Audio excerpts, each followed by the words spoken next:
ಓಂ ಗುರುಭ್ಯೋ ನಮಃ ಅರ್ಕಮಹಾಗಣಾಧಿಪತಿಯೇ ನಮಃ ಆತ್ಮಗುರುವೇ ನಮಃ ಭದ್ರಕಾಳಿಯೇ ನಮೋ ನಿತ್ಯಂ ಸರಸ್ವತಿಯೇ ನಮೋ ನಮಃ ವೇದ ವೇದಾಂಗ ವೇದಾಂತ ವಿದ್ಯಾಸ್ಥಾನ ಬಿವಚ. ಎಲ್ಲ ಜ್ಯೋತಿಷ ಅಭಿಮಾನಿಗಳಿಗೆ ಈ ದಿನದ ಪ್ರಣಾಮಗಳು.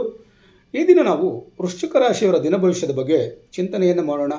24/6/2026 ಬುಧವಾರ, ದಶಮಿ ತಿಥಿ, ಚಿತ್ತಾ ನಕ್ಷತ್ರ, ಸ್ವಾತಿ ನಕ್ಷತ್ರ, ಪರಿಕಯೋಗ ಹಾಗೂ ಶಿವಯೋಗಗಳ ಸಂಯೋಜನೆಗೊಂಡಿರುವಂಥ ಈ ದಿನದಲ್ಲಿ ದಶಮಿ ತಿಥಿಯ ಕಾರ್ಯಸಿದ್ಧಿ, ಚಿತ್ತಾ ನಕ್ಷತ್ರದ ಯೋಜನಾ ಸಾಮರ್ಥ್ಯ, ಸ್ವಾತಿ ನಕ್ಷತ್ರದ ವಿಸ್ತರಣೆ ಮತ್ತು ಹೊಸ ಅವಕಾಶಗಳು, ಪರಿಕಯೋಗದ ಸವಾಲುಗಳು ಹಾಗೂ ಶಿವಯೋಗದ ದೈವಿಕ ಅನುಗ್ರಹ ನಿಮ್ಮ ಈ ದಿನವನ್ನು ಪ್ರಭಾವಿಸುತ್ತದೆ.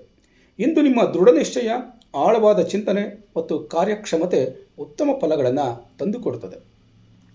ಈ ದಿನದ ಗ್ರಹ ಪ್ರಭಾವವನ್ನು ನೋಡೋದಾದರೆ, ವೃಶ್ಚಿಕ ರಾಶಿಯ ಅಧಿಪತಿಯಾದಂಥ ಕುಜನ ಪ್ರಭಾವದಿಂದ ಇಂದು ಧೈರ್ಯ, ಹೋರಾಟದ ಮನೋಭಾವ ಹಾಗೂ ಗುರಿ ಸಾಧಿಸುವ ಶಕ್ತಿ ಹೆಚ್ಚಾಗುತ್ತದೆ.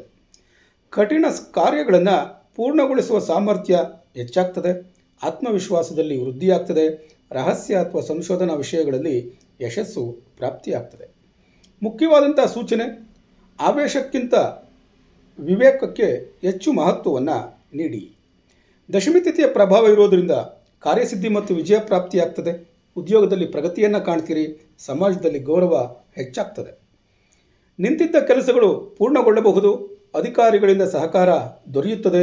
ಚಿತ್ತಾ ನಕ್ಷತ್ರದ ಪ್ರಭಾವ ಇರೋದರಿಂದ ಸೃಜನಶೀಲತೆ ಮತ್ತು ಯೋಜನಾ ಶಕ್ತಿ ಹೆಚ್ಚಾಗ್ತದೆ.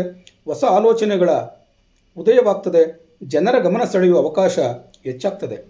ನಿಮ್ಮ ಚಟುವಟಿಕೆಗಳಲ್ಲಿ ಉತ್ತಮ ಪ್ರತಿಕ್ರಿಯೆ ದೊರೆಯುತ್ತದೆ. ನಿಮ್ಮ ಸಲಹೆಗಳಿಗೆ ಹೆಚ್ಚಿನ ಮೌಲ್ಯ ಸಿಗಬಹುದು. ಸ್ವಾತಿ ನಕ್ಷತ್ರದ ಪ್ರಭಾವ ಇರೋದರಿಂದ ಹೊಸ ಸಂಪರ್ಕಗಳಿಂದ ಲಾಭ ಉಂಟಾಗ್ತದೆ. ಸ್ವತಂತ್ರ ನಿರ್ಧಾರಗಳಲ್ಲಿ ಯಶಸ್ಸು ಪ್ರಾಪ್ತಿಯಾಗ್ತದೆ. ದೂರದ ಸ್ಥಳಗಳಿಂದ ಶುಭ ಸುದ್ದಿ ಬರುತ್ತದೆ. ಹೊಸ ಸ್ನೇಹಿತರು ಅಥವಾ ಸಹಯೋಗಿಗಳ ಪರಿಚಯ ಉಂಟಾಗ್ತದೆ. ಆನ್ಲೈನ್ ಕಾರ್ಯಗಳಿಂದ ಅನುಕೂಲ ದೊರೆಯುತ್ತದೆ.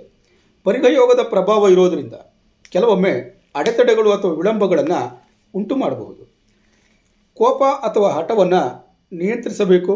ಹಣಕಾಸಿನ ವ್ಯವಹಾರಗಳಲ್ಲಿ ಎಚ್ಚರಿಕೆ ವಹಿಸಿ. ಅನಗತ್ಯ ರಹಸ್ಯಗಳನ್ನು ಹಂಚಿಕೊಳ್ಳಬೇಡಿ. ತಾಳ್ಮೆಯಿಂದ ಇದ್ದರೆ ಸಮಸ್ಯೆಗಳು ಪರಿಹಾರವಾಗುತ್ತವೆ. ಸವಾಲುಗಳು ನಿಮ್ಮ ಆತ್ಮವಿಶ್ವಾಸವನ್ನು ಹೆಚ್ಚಿಸುತ್ತವೆ. ಶಿವಯೋಗದ ಪ್ರಭಾವ ಇರೋದರಿಂದ ದೇವರ ಅನುಗ್ರಹ ದೊರೆಯುವುದು, ಮನಸ್ಸಿಗೆ ಶಾಂತಿ ಸಿಗುವುದು, ಆಧ್ಯಾತ್ಮಿಕ ಚಿಂತನೆ ಹೆಚ್ಚಾಗುವುದು. ಶಿವನ ಆರಾಧನೆ ಮಾಡಿದರೆ ವಿಶೇಷ ಫಲ ದೊರೆಯಬಹುದು. ಧ್ಯಾನ, ಜಪ ಮತ್ತು ಪೂಜೆಗೆ ಈ ದಿನ ಉತ್ತಮ ದಿನವಾಗಿರುತ್ತದೆ.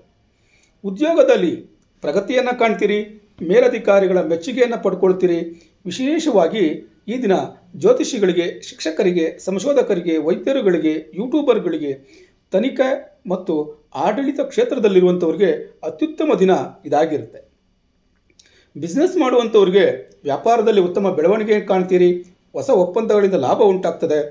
ಆದರೆ ಪಾಲುಗಾರಿಕೆ ವ್ಯವಹಾರದಲ್ಲಿ ಸ್ಪಷ್ಟತೆ ಇರಲಿ, ನೇರತೆ ಎನ್ನುವಂಥದ್ದಿರಲಿ. ಯಾವುದೇ ಗುಪ್ತ ವಿಚಾರಗಳು ಬೇಡ ಅನ್ನುವಂಥದ್ದನ್ನು ತಿಳ್ಕೊಂಡಿರಿ. ಹಣಕಾಸಿನ ವಿಚಾರದಲ್ಲಿ ಧನ ಲಾಭದ ಸೂಚನೆ ಇದೆ.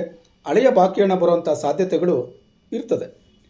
ಆದರೆ ಅನಗತ್ಯ ಖರ್ಚು ವೆಚ್ಚಗಳನ್ನು ನಿಯಂತ್ರಿಸುವುದು ಮಾತ್ರ ನಿಮ್ಮ ಜವಾಬ್ದಾರಿ. ಕುಟುಂಬದಲ್ಲಿ ಸಹಕಾರ ಮತ್ತು ಸಂತೋಷ ಲಭ್ಯವಾಗ್ತದೆ. ಹಿರಿಯರ ಆಶೀರ್ವಾದವನ್ನು ಪಡ್ಕೊಳ್ತೀರಿ. ದಾಂಪತ್ಯ ಜೀವನದಲ್ಲಿ ಉತ್ತಮ ಹೊಂದಾಣಿಕೆಯನ್ನು ಪಡ್ಕೊಳ್ತೀರಿ.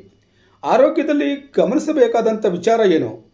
ರಕ್ತದೊತ್ತಡದಲ್ಲಿ ಏರಿಳಿತ ಉಂಟಾಗಬಹುದು. ಆಯಾಸ ಉಂಟಾಗಬಹುದು. ನಿದ್ರೆಯಲ್ಲಿ ವ್ಯತ್ಯಾಸ ಉಂಟಾಗಬಹುದು. ಪ್ರಾಣಾಯಾಮ, ಧ್ಯಾನ ಮತ್ತು ಯೋಗಾಭ್ಯಾಸಗಳಲ್ಲಿ ನಿರತರಾದಂಥವರಿಗೆ ಈ ದಿನ ಉತ್ತಮ ಫಲ ಲಭ್ಯವಾಗ್ತದೆ. ಪರಿಹಾರಕ್ಕಾಗಿ ಗುರುವಿನ ಧ್ಯಾನವನ್ನು ಮಾಡಿ, ದಕ್ಷಿಣಾಮೂರ್ತಿಯ ಧ್ಯಾನವನ್ನು ಮಾಡಿ, ಕಡಲೆಕಾಳನ್ನು ದಾನ ಮಾಡಿ. ಕೊನೆಗೊಂದು ಕಿವಿಮಾತು: ದಶಮಿ ತಿಥಿಯ ಕಾರ್ಯಸಿದ್ಧಿ, ಮಂಗಳನ ಧೈರ್ಯ, ಸ್ವಾತಿ ನಕ್ಷತ್ರದ ವಿಸ್ತರಣೆ ಹಾಗೂ ಶಿವಯೋಗದ ಅನುಗ್ರಹದಿಂದ ಇಂದು ವೃಶ್ಚಿಕ ರಾಶಿಯವರಿಗೆ ಯಶಸ್ಸು, ಪ್ರಗತಿ ಮತ್ತು ಗೌರವ ದೊರೆಯುವ ದಿನ ಇದಾಗಿರುತ್ತೆ. ಆದರೆ ಪರಿಕಯೋಗದ ಸಣ್ಣ ಅಡೆತಡೆಗಳನ್ನು ತಾಳ್ಮೆ ಮತ್ತು ವಿವೇಕದಿಂದ ಎದುರಿಸಿದರೆ ಮಹತ್ವದ ಸಾಧನೆಗಳು ನಿಮ್ಮದಾಗಲಿವೆ.